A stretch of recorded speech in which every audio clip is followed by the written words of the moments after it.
All right, well, this is going to be game number 1. It is going to be Secret. It is going to be Liquid.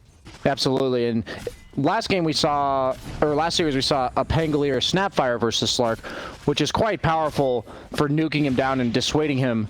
As we see a First Blood bottom, when he pounces you on Slark, that's scary. Yeah.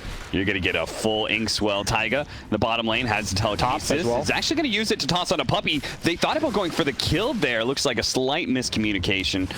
Meanwhile, that top lane, back to bottom. Yapzor is going to be able to get the roll in. Taiga shows himself, gets 1 kill, and probably a second as now they're brave enough to be able to dive into the tower. Double quills, that's so much damage. Double quills, and they even up the kill score.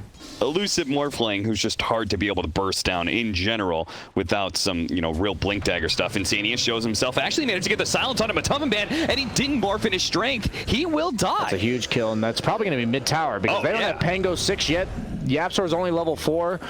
I guess with Death Prophet ult on cooldown and Slark doesn't want to participate yet, he might have to try to participate before that defusal. Otherwise, they're going to give up a lot of control on the map. As you see the tier 1 tower going down bottom, and then them just running to the mid lane and taking down Boxy, who's only level 5. They managed to get the Soulbind double telekinesis, toss up in the air. The Will-O-Wisp does manage to go down, though. There's a roll in from Zai. That's going to be extremely disruptive as he just bowls right through both supports as well as Mickey. Mickey, who does manage to get off his Shadow Dance, is now completely out of mana. Is going to be chased down underneath his tower quickly. Top lane. This is maybe a big pickup. Never mind. Man does manage to get off the Strength Morph. He's out of mana, and actually the Soulbind latches onto Yapzor. Can they take advantage of that, though? They're going to turn onto Yapzor, an easier kill by far, but the Will-O-Wisp, and now the rest of the Secret is here, especially with Zai rolling into the back line just like he did before. He's going to find Taiga. He's going to make sure to take him out with a Swashbuckle, while the rest of the team, the Exorcism going out, they've already managed to take out the Coddle as well as the Pango, and now the second life onto the Morphling, if they can manage to get some sort of silence, a stun, anything to stop this TP away, but he's out. A good bail from Secret. If they can get everybody out of here, it would be excellent, but looks like Zai's still going to be chased down. No Swashbuckle up. Now he's been silenced. So that will be, presumably, another jump away. Boxy has his Blink Dagger up in a second, though. Spots him, hits the stop, and that'll be a 3rd kill. So sure enough, Liquid does manage to find that big team fight. Around the windows that they do have. See, they have Death Prophet ultimate again. They're ready to go. Echo Saber. Using that night vision from Slark to scout out. Goes into a high ground, the smoke breaks. He doesn't manage to land the pounce, but he does get close enough for the inhibit on a puppy, but Blinding Light puts them back, and now Zai's going to be able to chase away the rest of Liquid. A Stampede, a Shadow Dance, and all of them from Liquid will disengage. He did place a ward on the high ground, though. They're going to make sure to protect it. His puppy tried to deny it. Now 2-man silence with the Soulbind on top. Here comes Yapzor. He's going to try and help out. Man actually turning into a Death Prophet and silencing Mickey. This is a huge silence. If they can actually bring him down, he gets the pounce up in a second, but he dies before it takes him very far. Taiga, now the next to be chased down, perhaps. As Man did turn into the Death Prophet. That was big brain move there from Man, but he goes up into the high ground and does get silenced onto him while he's still in agility form. Pretty low, but the rest of the team wasn't able to capitalize, and now Taiga's in the wrong space here. While the right-hand side, they're going to chase down Boxy pretty easily. Both of them should fall. It's pretty much at Secret's leisure. You're just getting ran at. Death Prophet ult is still off cooldown. Okay, Yule Scepter into the Inkswell. They're really going to gun for Nisha here. Good halberd. He does have 20 stick charges. You got to pop him now as well. And the Essence Ring. Koifa, he's getting a little bit low, but Man has already thrown out his shotgun, and that was not enough to kill him. The roll forward, Zai is actually going to be able to intercept. Man gets back safely while Taiga died to some of the supports of Secret. Zai gets in and gets out just as easily. The Stampede goes out. They're looking for something here. They're going to go for the Morphling. There's no Rolling Thunder. They manage to get a Soulbind silence onto 2. Yapzor is controlled up, and Insania tries for one more nuke, but maybe with the silence coming out from Koifa, he's going to be able to get the Spirit Sight from Man. He's a little bit low, but he's got to wait for him. He should be good. It's going to be Nisha as well as Puppy, or in more trouble is Mickey. Hunts down the captain of Team Secret and looks for more. A pounce is up, and a defusal is up in 4 seconds, but I don't think they can feel confident about pushing forward. When you have reliable damage dealers that aren't yourself as the Pangolier, because you don't have to do damage. You just have to be a complete nuisance. Another smoke up around a timing, an Aghanim Scepter for Koifa. What they may not know, though, the Radiance. is fresh Radiance for the Bristleback, and that is a big pickup as well. Inkswell goes down, blink forward, stun onto Nisha, but he's already turned his back to the rest of the team, and Zai does manage to jump in. Shield crash stolen, no rolling thunder, and they should easily be able to lock down Centaur. A Soulbind going out, but I don't think Liquid can really turn on this so much. In fact, Nisha is daring them to do so. Double telekinesis toss back with the silence up there. They actually go for Matamba, and he drops a little bit low, but he does manage to morph into strength at the last second. Koifa comes back in. The silence on him, but the morph strength was on for the morphling, so he's going to be good. The Eul Scepter goes out onto Yapzor with a buyback coming in from Boxy. They will confidently take the fight now against Secret. Yapzor in the river there. Take it though, 15 seconds without Exorcism.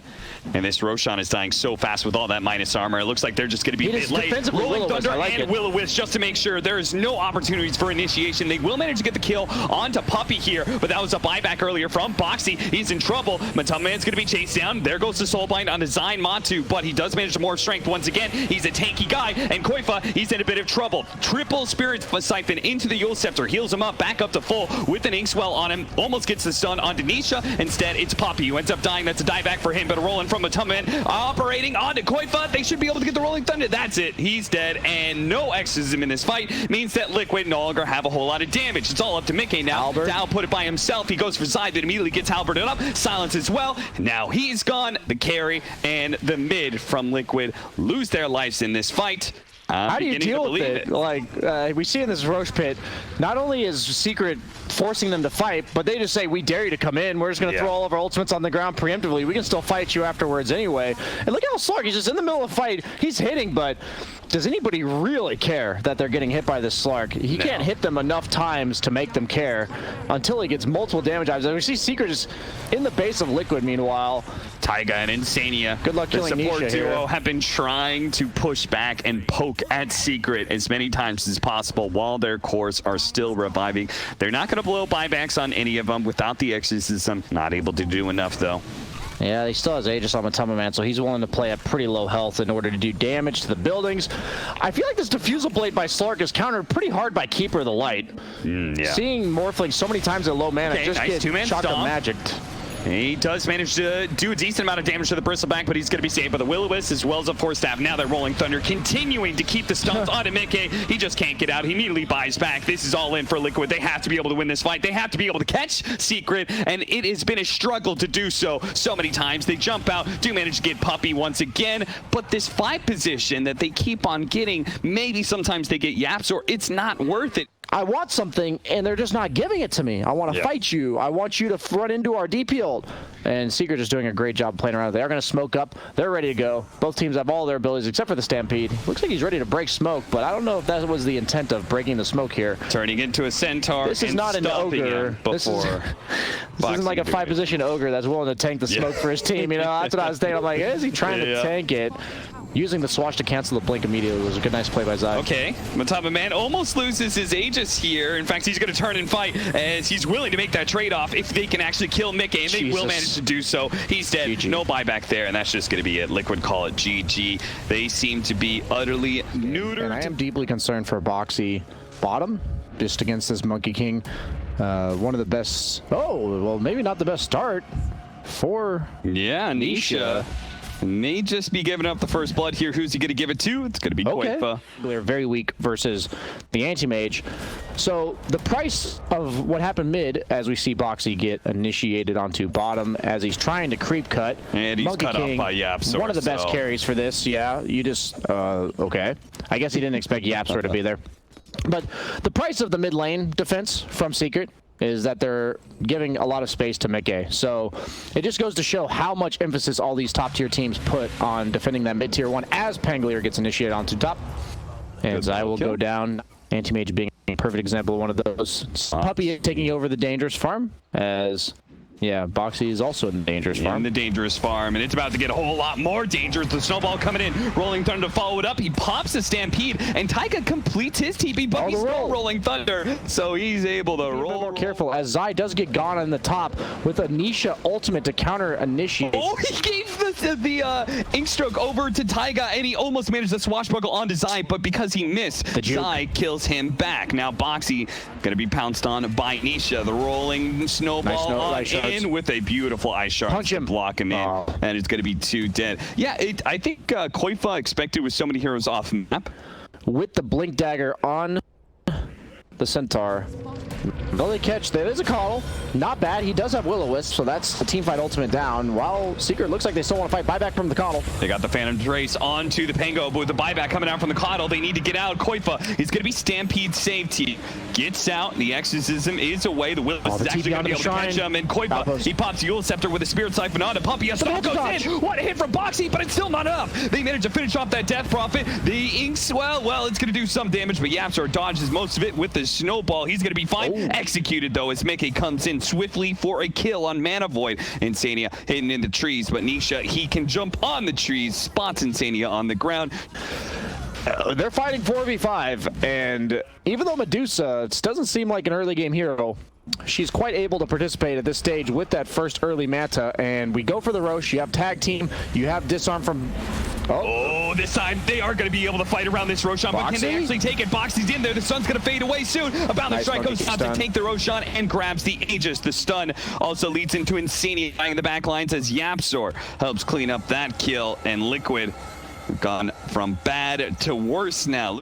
Probably Medusa going to TP to the tier 2, possibly. No, the outpost is taken, so probably the tier 2 after he takes the tier 2. The courier just floated by. They know they're coming. They're going to lay a ward out immediately to be able to spot Nisha. Get a silence out on him. He removes it. Now the Wukong's command. The Ice Shard's blocking in Taiga, but the Wukong's command, not that great. And now the... that's actually going to be a pretty big leash, but as they kill him, Zai able to get away, but then he latches on a Puppy as well. Nisha was able to put down the tusk. Looks like Insania is going to get out, and Death Prophet just died so quickly there. He didn't use his ult at all, and meanwhile, Mickey is split pushing mid. Yeah, it's tough to speak down to your level, but I sometimes manage to pull it off. Secret is smoked up. DD on Monkey King. Look at YapzOr go with the spider legs. He just crawls up the cliff and finds them. They go up the silence with the BKB, bound the strike into the Wukong's command. Liquid's in trouble. Koifa's got to get out of here with his BKB. He actually executes his Spirit Siphon, so he doesn't have any of those left. Just a couple more, but he keeps on having to run away, and now his BKB fades out. Zai, he's going to try and hit him as soon as Koifa comes back down to earth. Will help him. Matumba Man and YapzOr, they will bring down that big carry. Nisha, though, still battling out with Boxy and Mickey. Mickey's forced out, but Boxy doesn't have the same kind of escape.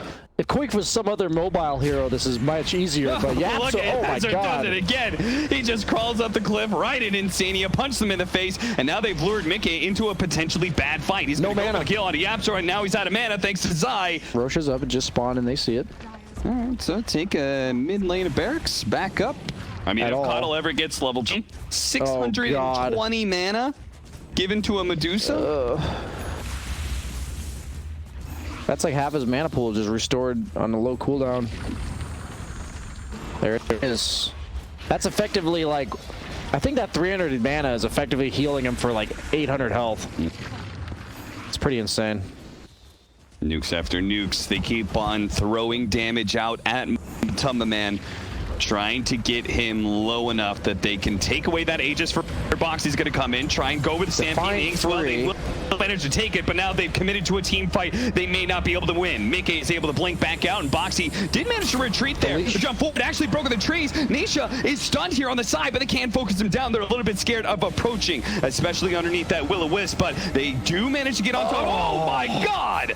That was 1,000 damage plus coming out from Nisha with that big old boundless strike, the level 20 talent, making short work of poor old Death Prophet. He gets bludgeoned to death, but he has a second life. Boxy jumping forward, hits the shot. Matumba Man. Mickey wants to be able to commit there and burn out the mana of Matumba Man, and he's quite low as well, but he managed to get off the Stone Gaze long enough. Will he turn him into stone? He's getting some of what's the cheese, and now the boundless strike is taking away the Rubik, and all of Liquid are forced to retreat. Heartbreak. On the way out, Zai may be caught here. He may be sacrificed for the better good, for the triumph of Team Secret, but he is still so tanky. They mean business.